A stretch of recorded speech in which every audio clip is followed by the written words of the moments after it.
Good morning, everyone. This is Jyoti Mamoria, your English educator, and today we're gonna start our new session about the editorial session. And let's move toward our editorial part. Okay. First, we will look after the vocabulary part. And besides this, मैंने काफ़ी time से जो videos upload नहीं की थी. Sorry, apologize for that. Okay. Today I have not bring any three synonyms word, but I will surely bring it the next tomorrow. Okay, so please be cooperative with it. And so let's move toward our session.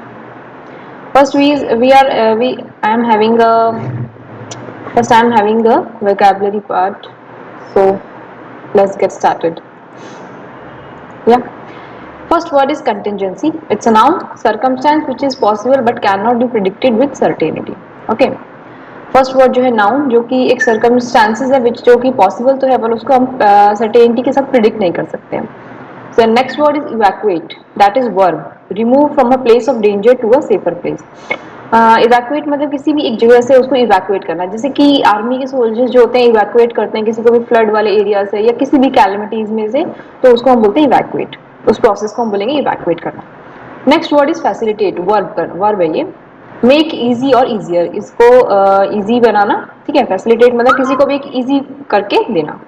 Not is a pronoun, इसका मतलब होता है nothing, कुछ नहीं. ठीक है. Next word is stakes, ये एक नाउन है. अ सम ऑफ मनी और something else of value gambled on the outcome of a risky game और वेंचर. स्टेक्स मतलब हमने बोला हमने किसी की जान स्टेक्स पे लगा दी, यानी मीन्स एक मनी का स्टेक हमने रखा है, एक गैम्बल के प्रोसेस लाइक. ठीक है. उसमें हमने उसको एक कीमत पे रखा है, उसको हम बोलेंगे स्टेक्स. ठीक है. Next word is emulating. It's a verb, match और सरपास टिपिकली बाय इमिटेशंस, जिसको हम मैच करते हैं या फिर सरपास कर सकते हैं इमिटेशन के तरीके से. नेक्स्ट वर्ड इज फ्रक्टिफाई, ये एक वर्ब है. मेक समथिंग फ्रूटफुल और प्रोडक्टिव, किसी भी चीज को एक फ्रूटफुल या प्रोडक्टिव वे में बना के दिखाना, उसको हम बोलते हैं फ्रक्टिफाई.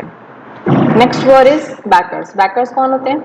इसको एक पर्सन ले लो, इंस्टीट्यूशन ले लो, या कंट्री जो होती है जो किसी भी फाइनेंशियली किसी भी तरीके से अपने ही कंट्री के सिटीजन्स को हेल्प करेगी, सपोर्ट करेगी, उसको हम बोलते हैं बैकर्स. नेक्स्ट इज स्टेजिंग, ये एक नाउन है. The method of presenting a play, एक मेथड जिसमें हम प्ले को प्रेजेंट करते हैं, उसको बोलेंगे हम staging. Next word is reassure, से और डू समथिंग और रिमूव द डाउट्स. रीअश्योर मतलब किसी को भी एश्योरेंस दिलाना, किसी भी डाउट, उसके डाउट और फियर्स को हम दूर भगा रहे हैं. ठीक है. So let's move towards our editorial part. I think this is visible to everyone. Yes. So staying invested on India's relation with Afghanistan means invest करना, मतलब स्टे मतलब खड़े रहना. इन्वेस्टिंग जो हम कर रहे हैं उसके साथ खड़े रहना. इंडिया का जो रिलेशन है विद अफगानिस्तान के साथ, India must retain its traditional, India को जो अपना ट्रेडिशनल और हिस्टोरिक इंटरेस्ट जो है अफगानिस्तान के साथ और उसके लोगों के साथ, उसको मस्ट रिटेन मतलब बना के रखना चाहिए. प्राइम मिनिस्टर नरेंद्र मोदी जो है उन्होंने जो डिसीजंस लिया है ME to brief all to ask the ME, यहाँ पे ME एक मिनिस्ट्री ऑफ अफेयर्स है, तो उसको जो उससे उनसे उन्होंने पूछ करके फिर ही नरेंद्र मोदी ने जो डिसीजन लिया है कि वो पार्लियामेंट पार्टीज में है जो अपना जो है ब्रीफ करेंगे गवर्नमेंट एक्शंस को लेकर के, कि गवर्नमेंट उनकी क्या एक्शंस लेना चाहती है अफगानिस्तान के क्वेश्चन के रिगार्डिंग अबाउट द गवर्नमेंट्स का जो प्लानिंग है फॉर कंटिजेंसीज देयर, मींस वहाँ पे जो लोगों को इवैक्यूएट करना है. ठीक है. वहाँ पे जो तालिबान ने टेक ओवर लिया है सिंस अगस्त 15, और अगस्त 15 से देखा जाए तो तालिबान मिलिटिया ने जो है काबुल में एंटर किया है, और गवर्नमेंट पे जो उन्होंने अपना कब्जा लगाया है including ME and the defence ministry पे, has been unstably occupied with the, और उन्होंने इस तरीके से समझते हुए उसे ऑक्यूपाई किया विद द चैलेंजिंग इवैक्यूएशन, कि वो इस इवैक्यूएशन को एक चैलेंजिंग रूप में लेंगे. इन एडिशन, और इसके अलावा जो इंडियन गवर्नमेंट ने जो है डिसीजंस लिया है कि वो इवैक्यूएट करेंगे एंटायर एम्बेसी के स्टाफ को, सिक्योरिटी पर्सनल को. First has made it more difficult to facilitate those जिन्होंने इंडिया को वहाँ पे जो रहना मुश्किल हो गया है उनके लिए उनको फैसिलिटेट, ये एक जो इवैक्यूएशन जो है मीन्स इंडिया के जो पीपल का जो इवैक्यूएशन है उसको फैसिलिटेट इजी करवा के देंगे. As well as long term visa holding Afghan Sikhs, या फिर एक जो लॉन्ग टर्म वीजा को लेकर के अफगान सिख जो है वहाँ पे रह रहे हैं, हिंदू नीड्स टू रिटर्न, सो हिंदू को जो वहाँ से वापस आना है। But most of the Indian based in Afghanistan returning home, और बताया कि विद साथ ही में जो इंडियन बहुत समय से अफगानिस्तान से इंडिया में वापस आना चाहते हैं, और expected too soon the government must face the largest strategic question, और गवर्नमेंट इसको लेकर भी बहुत सारे स्ट्रेटेजिक क्वेश्चन जो है फेस कर रही है कि वेदर इंडियन एम्बेसी को जो है इवैक्यूएट जल्दी कर लेना चाहिए था, या फिर अभी हम लेट हो गए ऐसा करके। India had undertaken evacuation during the 90s में बताया कि इंडिया का this is not the first time, India ने इससे पहले 1990s में भी इवैक्यूएशन किया है, but then the presence of Indian national was not as large.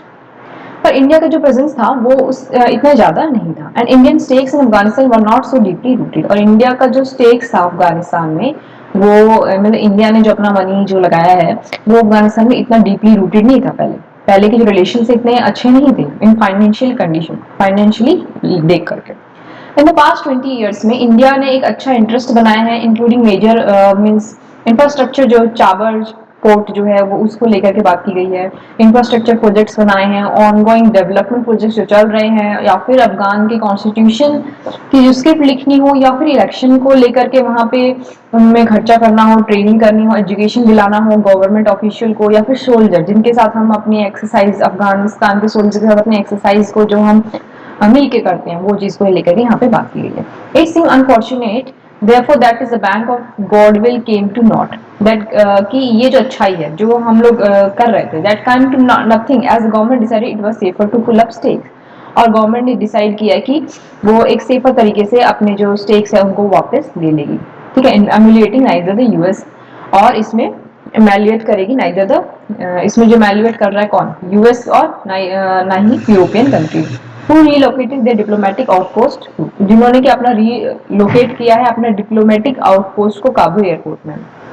No Russia, China and Iran, और ना ही रशिया भी और चाइना भी Iran, who decided not to vacate their embassies there, और उन्होंने अपनी एम्बेसीज को वहां पे खाली करने के लिए नहीं सोचा है, ठीक है। I mean this part is visible, yeah.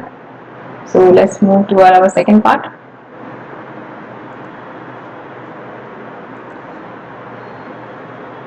I think this is visible, yeah.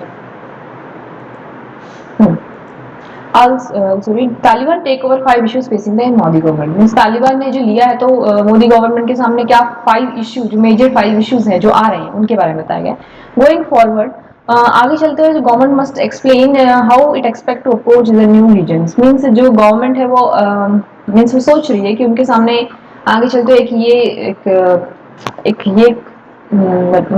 एक ब्लॉक हर्डल आया है कि वो इस न्यू रीजन को, जिस अफगानिस्तान ने जो इन वंस इट इज फॉर्म्ड उन्होंने जो कब्जा किया है तालिबान ने, तो उस पर वो अपना हमारी गवर्नमेंट उस पर टेक ओवर कैसे कर सकती है।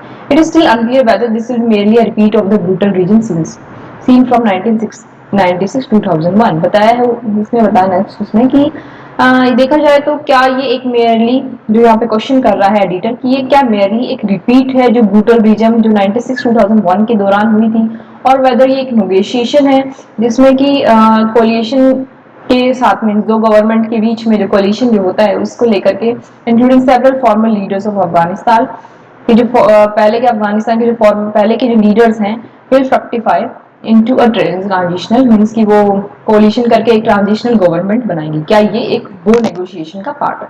The rise of Taliban power and that of, कि तालिबान का पावर का एक राइज होना और Pakistani bakers is a particular security concern for, ये सिक्योरिटी कंसर्न है किसके लिए, एलईटी के लिए और जेईएम के लिए, could use Afghanistan as a stage back base, जो कि अफगानिस्तान को एक स्टेज के रूप में, एक टेरर अटैक के रूप में, स्टेज के रूप में सिक्योरिटी कंसर्न जो है उसको लेकर के स्टेज के रूप में अपना जो है टेरर अटैक फैलाने, इंडिया में जो टेरर अटैक करना चाहते हैं उसको एक स्टेज के रूप में यूज करना चाहते हैं। Finally the government must explain how it will approach the Afghan people, और फाइनली जो गवर्नमेंट है जो एक्सप्लेन करना चाहती है, must explain how it will approach, कि वो अपना अफगान पीपल्स पे कैसे अप्रोच करेगी, specially those who lives could be in danger, जो कि बेसिक जो कि जिनकी लाइफ जो है डेंजर में है, इंक्लूडिंग एम्बेसी के स्टाफ, एसोसिएट्स, इंडियन प्रोजेक्ट्स जो काम कर रहे हैं, माइनॉरिटीज हैं, इस्लामिक सेक्ट्स जो हैं जैसे कि Hazaras, who have been targeted, जिनको की टारगेट किया गया है, as well as women, जिनको की as well as women को भी टारगेट किया गया। A more open liberalized visa policy, एक more open and liberalized visa policy भी लगाई गई है। And more strict processing the newly launched, और एक newly launched special visas लगाए गए हैं इनके ऊपर, जैसे emergency access would reassure, इन्होंने reassure किया है अफगान को भी और इंटरनेशनल कम्युनिटी को भी जो वहाँ पे रह रही हैं, that India exit from Afghanistan is not permanent, कि उन्होंने बताया कि इंडिया का जो एग्जिट है वो अफगानिस्तान से ये परमानेंट नहीं है। उन्होंने ये वीजास क्यों लगवाए कि वो ये बताना चाहते हैं कि इंडिया का जो एग्जिट है वो परमानेंट नहीं है, ताकि मीन्स एक अफगानिस्तान को पूरा एक टेरर स्टेट ऐसा डिक्लेयर ना किया जाए अमंग द वर्ल्ड, ठीक है। And it will retain its traditional, और वो अपनी जो ट्रेडिशनल और हिस्टोरिक इंटरेस्ट जो है हम लोग इंडिया के, वो उनके साथ बना के रखेंगे डिस्पाइट एडवर्स इवेंट्स के होते हुए, ठीक है। So this is all about our editorial session. I think vocabulary is seen by everyone. So